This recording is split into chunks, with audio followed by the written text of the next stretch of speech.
Hello and welcome to সুপুস bag of stories. আশা করছি সকলে খুব ভালো আছেন। তো আজ আমি যে ভিডিওটা শেয়ার করছি সেখানে আমি আমার প্রথমবারের কলকাতা হস্তশিল্প মেলা ঘুরে দেখার গল্প শেয়ার করছি, যেটা অনুষ্ঠিত হচ্ছে কলকাতা নিউ টাউন সেন্ট্রাল মলের সামনে সিটি স্কোয়ার গ্রাউন্ডে।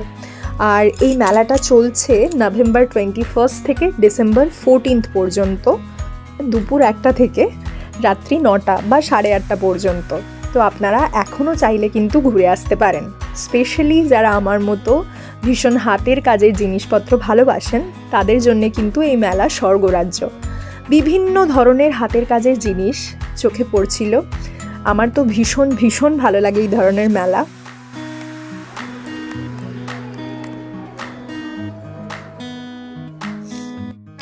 আমি যদিও এই বছরই প্রথমবার গিয়েছিলাম এই মেলায়, তবে আমার এত বেশি ভালো লেগেছে যে আমি তো পরের প্রত্যেকটা বছর চেষ্টা করব এই মেলায় যাওয়ার। এই যে পটচিত্র টাইপের আঁকাগুলো, এটার সাথে আমি দেখলাম যে বেশ কিছু মানুষ ওই আঁকার সাথে সামঞ্জস্য রেখে গানও গেয়ে শোনাচ্ছিলেন, যেটা সত্যি অসাধারণ। আঁকার হাত তো দেখতেই পাচ্ছেন আপনারা, অপূর্ব। এবং এই যে কেটলিগুলো দেখা যাচ্ছে না, এই কেটলিগুলো কিন্তু আমি একটা কিনেছি। যদিও আর কি কিনেছি হস্তশিল্প মেলা থেকে সেটা আমি শেষে শেয়ার করব। বেশ কিছু জিনিস রয়ে গেছে কলকাতায়, যেমন এই কেটলিটাও। যদি কলকাতা যাই নেক্সট উইক বা তারপরে আমি অবশ্যই দেখাবো। আর আপাতত এখানে আমার কাছে যা যা জিনিসগুলো রয়েছে সেগুলো আমি শেয়ার করব। এটাও সুন্দর লাগছে, এটাও ভালো লাগছে।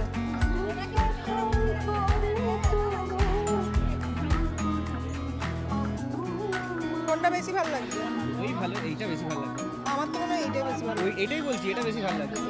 এটা আর এই বোতলটাও কিন্তু আমরা নিয়েছি, তবে বোতলটার একটা ফল্ট হলো একটু করে জল যদিও পড়ে যায় মুখটা থেকে, তবে বাড়িতে সাজিয়ে রাখার জন্যে বা বাড়িতে ইউজ করার জন্যে বেশ ভালো।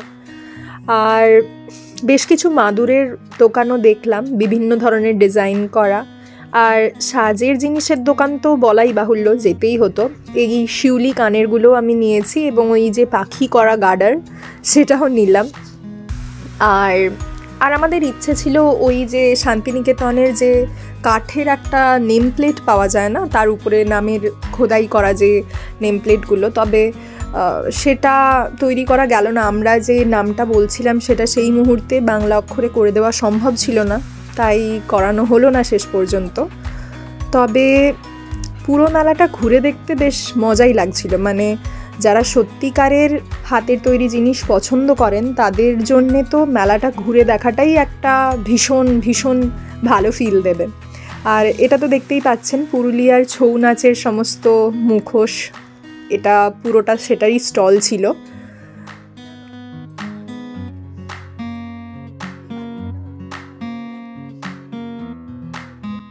এরপর আমরা পৌঁছে গেছিলাম এই ক্যালেন্ডারের ক্ষুদ্র সংস্করণের দোকানে। বেশ ছোট্ট ছোট্ট খুব সুন্দর সুন্দর ক্যালেন্ডার ছিল এখানে।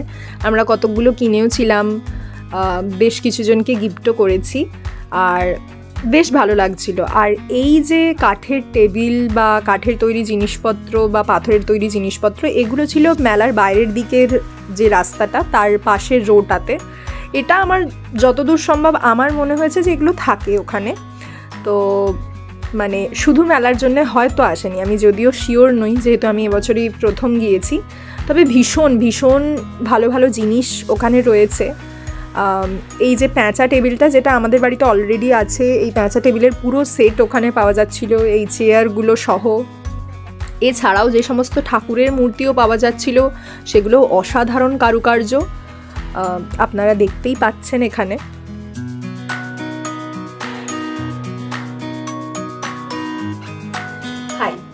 বলেছিলাম কি কিনেছি হস্তশিল্প মেলা থেকে সেটা শেয়ার করব। তো এই বটলটা ভীষণ সুন্দর, তবে ওই মুখ থেকে জল চুইয়ে পড়ার যে ব্যাপারটা বললাম, ওটা যদিও খুব ভালোভাবে আমার এখনো দেখা হয়নি, সেটা আর কয়েকবার জল ভরে দেখতে হবে এটা। আর এই ক্যালেন্ডারটা, যে ক্যালেন্ডার দোকানটা দেখালাম ওটা থেকে এটা, এবং আর কয়েকটা কিনেছিলাম যেগুলো অলরেডি গিফট করা হয়ে গেছে। আর এই শিউলি কানেরটা, যেটা আমি তখনই বললাম, এবং ওই একই দোকান থেকে এই গার্ডারটা, যেটা তখনই দেখালাম, ছোট ছোট পাখি করা, ভীষণ কিউট পাখিগুলো। আর এই জামাটা, যেটা আমার সব থেকে ভালো লেগেছে, because of obviously this sunflowers. Sunflower যাদের পছন্দ তাদের তো জামাটা ভীষণ ভালো লাগবেই। আর কেটলিটা তো কলকাতায় থেকে গেছে। তো এই ছিল মোটামুটি আমার কলকাতা হস্তশিল্প মেলার প্রথম বছর ঘুরে দেখার অভিজ্ঞতা। জানাবেন আপনাদের কেমন লাগলো। ভালো লেগে থাকলে please like, share and subscribe. সকলে খুব ভালো থাকবেন, সুস্থ থাকবেন। বাই।